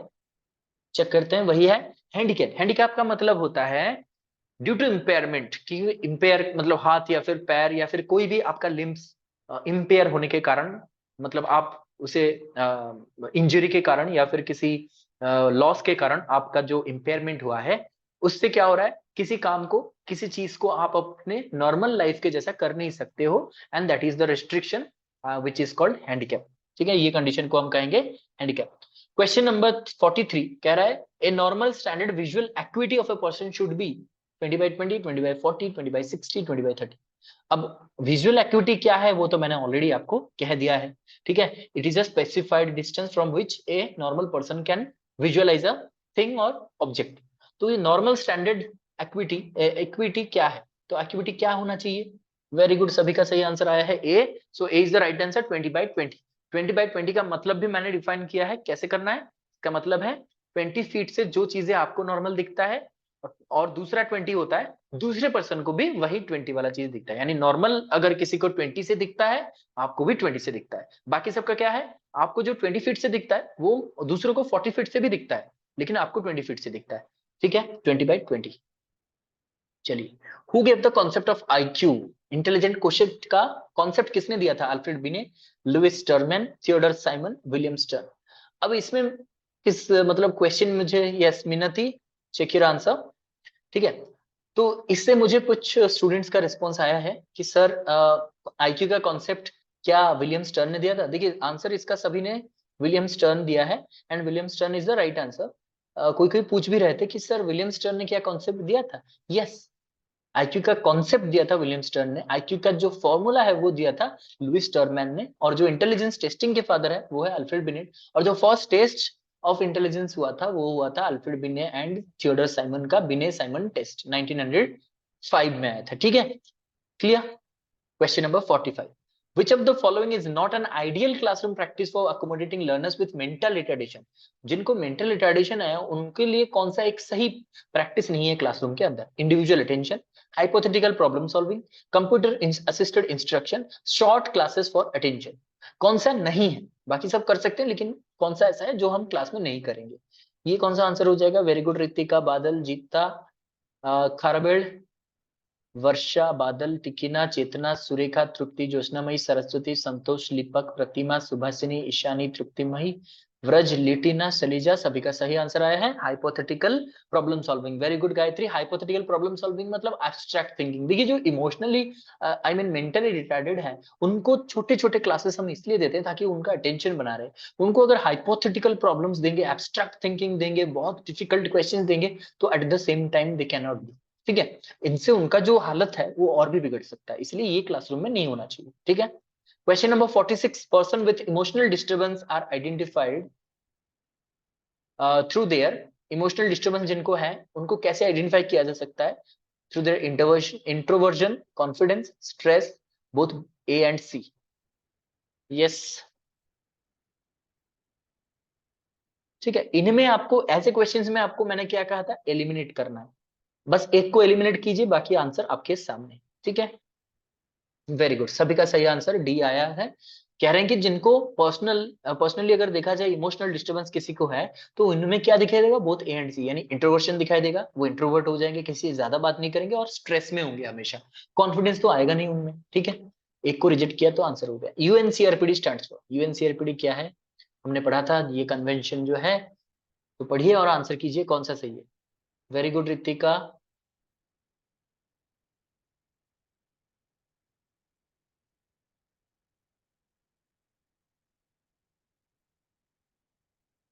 ओके, यहाँ पे दोनों आंसर्स आ रहे हैं तो I hope Ritika and some of them, Varsha, Padmavati, you need to check your answers. ठीक है, चलिए, सभी ने आंसर किया है। कुछ students B answer C answer कर रहे हैं जो कि गलत है क्योंकि यूनियन लिखा गया है। एक दो डिफरेंस ही आपको यहाँ पे देखने को मिलेगा और जो आपको अच्छे से पढ़ना है। जल्दबाजी में अगर इसको क्लिक कर दोगे तो गलत हो जाएगा। यूनियन ऑफ नेशंस नहीं होता है, यूनाइटेड नेशंस होता है। ठीक है, United Nations convention on rights of person with disability, तो ये बी वाला राइट आंसर होगा। ठीक है, अच्छे से इसको फुल फॉर्म कभी गलत मत करना। ठीक है, उसके बाद आते हैं issuing disability certificate to the person with special need was recommendation made by. ये कौन सा रिकमेंडेशन है, किसने रिकमेंड किया था कि डिसेबिलिटी सर्टिफिकेट इशू कराना चाहिए जो कि पर्सन विद स्पेशल नीड है? Person with disability act 1995, RCI act 1992, RPWD act 2016 और national policy on disability 2006। Very good Padmavati, Ritika, Tripti, Varsha, Tikina, Badal, Chetna, संतोष, ज्योत्सनामयी, ईशानी, तृप्ति, सलीजा, सरस्वती, दिलीप, लिपक, जीता। बहुत अच्छे, सभी का सही आंसर आया है। वेरी गुड प्रतिमा।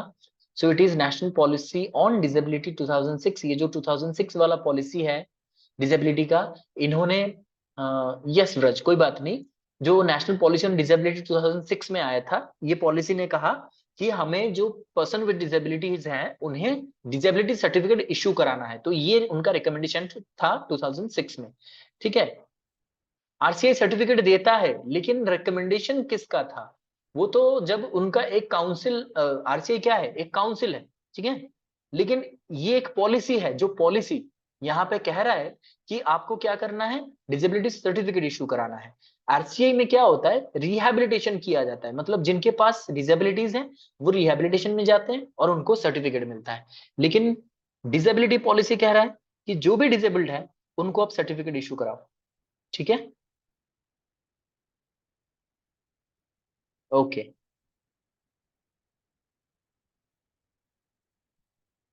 Very good. तो चलिए क्वेश्चन नंबर 49 देखते हैं। The PWD act is revised in, इसको कब रिवाइज किया गया था, मतलब इसका जो अपडेटेड वर्जन कब आया था? 1998, 2000, 2009, 2016। अच्छा फिर से देखिए, आरसीआई क्या करता है? आरसीआई होता है रिहैबिलिटेशन। रिहैबिलिटेशन मतलब ट्रीटमेंट होता है ना उनका। रिहैबिलिटेट मतलब कैसे उनको ओवरकम करा जा सकता है। तो वो सर्टिफिकेट जो रिहैबिलिटेशन सर्टिफिकेट होता है ना, वो रिहैबिलिट करते हैं, यानी वो देते हैं कि कैसे जो रिहैबिलिट कर रहे हैं या फिर जो बच्चे रिहैबिलिटेशन लायक हैं उनको सर्टिफाई करता है। लेकिन ये जो नेशनल डिसेबिलिटी जो पॉलिसी है, ये पॉलिसी कहा रहा है कि जो भी डिसेबिलिटीज है अबव 40%, इन्होंने एक कैपिंग भी किया, अबव 40% डिसेबिलिटी जिनको भी है उनको एक सर्टिफिकेट प्रोवाइड किया जाए डिसेबिलिटी का। ठीक है, बहुत अच्छे, क्लियर है। ओके, पीडब्ल्यूडी एक्ट रिवाइज कब हुआ था? सबका सही आंसर डी आ रहा है, इट इज 2016। ठीक है, and the last question, and don't leave the class, क्योंकि हम अभी टॉपर अनाउंस करेंगे इस बार का टॉप। ठीक है, which of the following does not support an orthopedically handicapped child in the school campus? इनमें से क्या सपोर्ट नहीं करता है जो कि ऑर्थोपेडिकली हैंडीकैप है एक स्कूल में? Ramp, stair, wheelchair, both A and C. Very good. Varsha, Badal, Chetna, Ishani, मिनती, Ritika, Salija, Jyotsnamayee, जीता, तृप्ति, टिकिना, गायत्री, सरस्वती, संतोष, तृप्तिमयी, सुरेखा, व्रज, दीपक, दिलीप, प्रतिमा। बहुत अच्छे, सभी का सही आंसर आ गया स्टेयर्स। स्टेयर नहीं होना चाहिए, जो कि ऑर्थोपेडिकली हैंडीकैप है वो स्टेयर चढ़ नहीं सकते, इसलिए उनके लिए स्टेयर जो है ये एक सपोर्टिव इंफ्रास्ट्रक्चर स्कूल कैंपस के अंडर में नहीं है। ठीक है, I hope it is clear to all of you. So thank you all. Join the MCQ batch to avail 15 sets of MCQs as well as 5 sets of model MCQs with most expected questions. Contact soon to join. अब देखते हैं हम लोग कि आज का topper कौन बना। ठीक है, गेस कीजिए कौन हो सकते हैं।